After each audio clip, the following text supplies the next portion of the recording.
खुश आमदीद। कभी सोचा है कि कामयाबी का असल राज सिर्फ मेहनत नहीं बल्कि हमारे जहन के अंदर होने वाली गुफ्तगू में छुपा है। किसी भी हुनर में महारत हासिल करने से पहले उस अंदरूनी आवाज़ को समझना और उसे कंट्रोल करना ये बहुत ज़रूरी है। आज हम डॉक्टर मुमताज़ अली के काम की रोशनी में देखेंगे कि एक मजबूत और लचकदार जहन कैसे बनाया जा सकता है। तो आइए एक बहुत बुनियादी सवाल से शुरू करते हैं। हमारे जहन की यूं कहें कि डिफ़ॉल्ट सेटिंग क्या है? क्या ये सिर्फ बका के मूड में रहता है, मतलब बस मुश्किलात से बचना, या फिर ये तरक्की करने और फलने फूलने के लिए डिज़ाइन किया गया है? जरा अपने जहन को एक कंस्ट्रक्शन साइट की तरह सोचें। अगर हर वक्त सिर्फ दरारों और कमज़ोरियों पर ही ध्यान दिया जाएगा तो ज़िंदगी की इमारत तो कमज़ोर ही रहेगी ना। इसके बरक्स हकीकी मजबूती सिर्फ गिरकर संभलना नहीं बल्कि एक ऐसी बुनियाद बनाना है जो हर तूफान में साबित कदम रहे। तो ये डिफ़ॉल्ट सेटिंग काम कैसे करती है? जब भी कोई चैलेंज आता है ना, हमारा जहन फ़ौरन एक स्विच ऑन कर देता है। एक तरफ है मायूसी का स्विच जो हमें शक, खौफ और पीछे हटने पर मजबूर करता है, और दूसरी तरफ है उम्मीद का स्विच जो हमें मौका, लचक और आगे बढ़ने की हिम्मत देता है। आइए इसे एक मिसाल से समझते हैं। फ़र्ज़ करें दो कारोबारी हैं और दोनों की प्रोडक्ट नाकाम हो जाती है। मायूस शख्स सोचता है, मैं ही काबिल नहीं हूँ। वो इस नाकामी को ज़ाती और मुस्तकिल समझता है। दूसरी तरफ पुरउम्मीद शख्स जो एक हिकमत अमली के तहत सोचता है, वो इसे एक हल तलब मसले के तौर पर देखता है। प्रोडक्ट में कमी थी, मुझे अपना तरीक़ेकार बेहतर करना होगा। ये छोटा सा फ़र्क ही सब कुछ है। तो सवाल ये है कि हम इस खुदकार रद्द अमल को बदल कैसे सकते हैं। यहीं से पावर स्विच का तस्वुर सामने आता है। ये वो पहला और सबसे अहम टूल है जो हमें अपने जहन के ऑपरेटिंग सिस्टम का कंट्रोल देता है ताकि हम जानबूझकर एक बेहतर डिफ़ॉल्ट सेटिंग का इंतखाब कर सकें। ये पावर स्विच हमें हिकमत अमली पर मबनी उम्मीद की तरफ ले जाता है। अब ये कोई अंधी खुशफहमी नहीं, बिल्कुल नहीं, बल्कि कामयाबी के लिए एक पूरा ऑपरेटिंग सिस्टम है।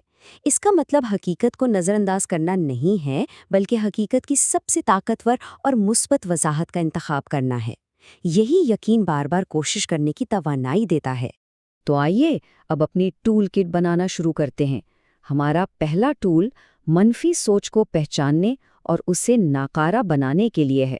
इसे 3 P's का तशख़ीसी टूल कहते हैं, जो हमें अपनी अंदरूनी गुफ्तगू का तज्ज़िया करने में मदद देता है।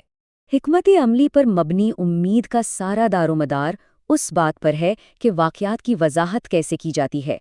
जब कोई बुरा वाक़या होता है तो मायूस शख्स सोचता है, सब कुछ बर्बाद हो गया और ये हमेशा ऐसा ही रहेगा।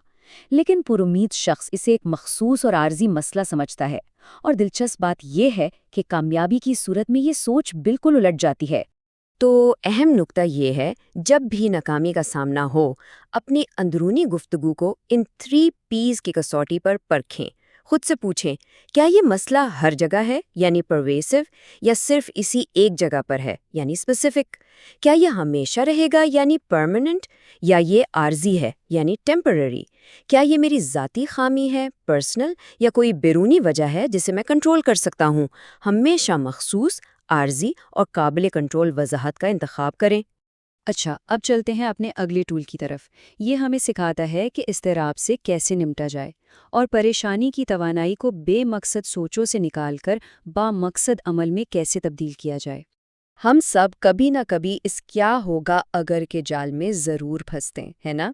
ये ख्याली आफ़तों की मश्क करने का एक ना ख़त्म होने वाला चक्कर है जो हमारी सारी ज़हनी तवानाई चूस लेता है और हमें कोई भी कदम उठाने से पहले ही बेबस कर देता है। इसका इलाज है परेशानी से अमल का प्रोटोकॉल। पहला कदम, अपने खौफ को कागज़ पर उतारें। इससे वो जहन से निकलकर एक ठोस शक्ल इख्तियार कर लेता है। दूसरा कदम, बदतरीन, बेहतरीन और सबसे ज़्यादा मुमकिना नताइज का तज्ज़िया करें। अक्सर ये देखा गया है कि सबसे ज़्यादा मुमकिना नतीजा इतना बुरा नहीं होता।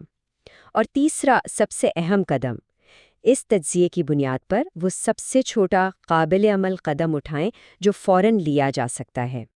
और अब हमारी टूल किट का आखिरी और शायद सबसे ताकतवर टूल, नाकामी को देखने का अपना नज़रिया ही बदल दें। इसे एक ज़ाती खामी के बजाय कामयाबी के सफ़र का एक लाज़मी हिस्सा समझें। ذرا ان دو الفاظ کے وزن میں فرق محسوس کریں، ناکامی اور فیڈ بیک۔ ناکامی ایک فل سٹاپ کی طرح ہے، قابلیت پر ایک حتمی فیصلہ، لیکن فیڈ بیک ایک جاری عمل ہے۔ یہ صرف طریقہ کار میں ایک عارضی خامی کی نشاندہی کرتا ہے جس سے سیکھ کر آگے بڑھا جا سکتا ہے۔ اس نظریے کو عملی جامہ پہنانے کے لیے آفٹر ایکشن ریویو یا AR کا استعمال کریں۔ کسی بھی ناکامی کے فوراً بعد خود سے یہ 4 سادہ سوال پوچھیں۔ میرا مقصد کیا تھا؟ اصل میں کیا ہوا؟ ہم نے اس سے کیا سیکھا؟ اور اگلی بار میں کیا مختلف کروں گا؟ یہ سادہ سا عمل درد کو سیکھنے اور طاقت میں بدل دیتا ہے۔ تو ان سب کو ملا کر ہم اپنی ذہنی مضبوطی کے لیے ایک مکمل ٹول کٹ تیار کر سکتے ہیں، ایک ایسا ذہن جو صرف گزارا کرنے کے لیے نہیں بلکہ ترقی کرنے کے لیے ڈیزائن کیا گیا ہو۔ تو آئیے ان 4 عملی ٹولز کو ایک بار پھر دیکھتے ہیں۔ پاور سوئچ، جو حکمت عملی پر مبنی امید کا انتخاب کرنے کی طاقت دیتا ہے۔ 3 Ps کی جانچ، جو ناکامی کو اس کے صحیح حجم میں رکھتی ہے۔ پریشانی سے عمل کا پروٹوکول، جو فکر کو منصوبے میں بدلتا ہے۔ اور آفٹر ایکشن ریویو، جو ناکامی کو سیکھنے کا ذریعہ بناتا ہے۔ اب یہ ٹولز ہمارے پاس ہیں، سوال یہ نہیں ہے کہ ان کا استعمال ہوگا یا نہیں، بلکہ یہ ہے کہ اپنے ذہن کی تعمیر نو کے لیے سب سے پہلا کون سا ٹول اٹھایا جائے گا۔ ہمارا مستقبل کا ورژن اسی جواب کا منتظر ہے۔